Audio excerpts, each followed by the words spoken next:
50 থেকে 60 মধ্যবর্তী যে কোনো সংখ্যার বর্গ মুখে মুখে মাত্র 2 সেকেন্ডে যদি না করতে জানেন তাহলে ভিডিওটি অবশ্যই আপনি দেখুন। 51 স্কয়ার করার জন্য সবার প্রথমে কি করতে হবে? দেখুন 51 সংখ্যাটা স্কয়ার যখন করতে হবে তখন আমাদেরকে কি করতে হবে? এই যে 5 স্কয়ার, এটা মুখে মুখে ভাবুন। 5 স্কয়ার মুখে মুখে ভাবুন, মুখে মুখে 5 স্কয়ার 25। আর এই যে পাশের যে সংখ্যাটা 1, এই একটা এর সাথে যোগ করে দিন। 25 থেকে যোগ করলে হয় কত? 26। এই 26টা লিখে দিন।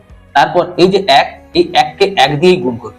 2 থাকলে 2 কে 2 দিয়ে গুণ করবেন। 1 কে 1 দিয়ে গুণ করলে হয় 1। কিন্তু আমরা সব সময় দুটো ডিজিটে নেব, তাই এটা কি লিখবো? 01। তাহলে 26 01 হয়ে গেল 51 স্কয়ার। ঠিক একই রকম ভাবে যখন আমরা 52 স্কয়ার লিখবো, 5 স্কয়ার 25, তার সাথে 2 যোগ করলে হয় 27, আর 2 স্কয়ার হয় 4, 04। ঠিক একই রকম ভাবে 53 স্কয়ার, 5 স্কয়ার 25, 3 28, আর 3 তিরিকে হয় 9, 09।